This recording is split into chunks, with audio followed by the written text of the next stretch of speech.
रवीना के पापा और मम्मी उसे बहुत प्यार करते थे क्योंकि यह उनकी इकलौती संतान थी और शादी के 9 वर्ष बाद पहली संतान हुई थी। अपनी बेटी को बहुत ही लाड प्यार से पाल रहे थे और उसकी हर इच्छा पूरी करते थे वे लोग। वे उसे किसी भी चीज़ की कमी महसूस नहीं होने देते थे। इकलौती संतान होने के कारण वह बहुत ही जिद्दी और शरारती लड़की थी। एक दिन रवीना ने नई चप्पल लाने की जिद की। उसके पापा ने कहा, बेटा, हम तुम्हारे लिए नई चप्पल 1 या 2 दिन में ला देंगे। दूसरे दिन उसके पापा बाजार से बहुत ही खूबसूरत चप्पल बेटी रवीना के लिए ले आए। चप्पल लेकर वह बहुत खुश हुई और वह उन चप्पलों को पहनकर पूरे दिन उछल कूद करती रही। पर अगले ही दिन जब मैंने रवीना को ये कहते हुए सुना कि माँ, ये नई चप्पल मैं नहीं पहनूंगी, ये मुझे अच्छी नहीं लगी, इनसे तो अच्छी मेरी पुरानी वाली ही है, मैं तो वही पहनूंगी। मुझे उसकी हरकत पर बहुत गुस्सा आया और उसके पल पल बदलते व्यवहार को देखकर हैरानी भी हुई। शाम को जब मैं टहलने के लिए निकला तो मुझे रवीना घर के दरवाजे पर खेलती हुई मिली।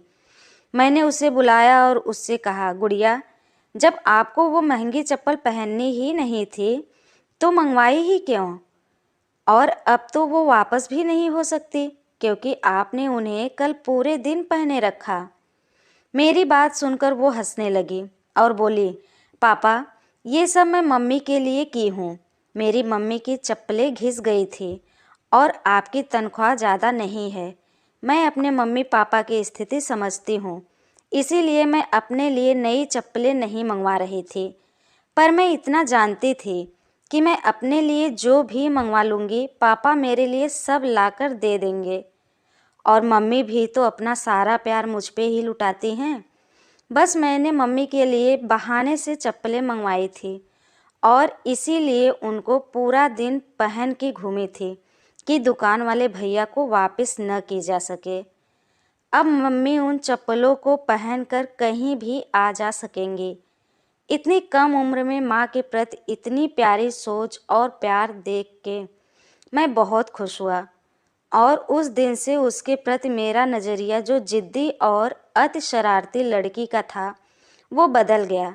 इसीलिए कहते हैं कि बेटी कभी भी कहीं भी हो, उसकी जान अपनी माँ में ही बसती है।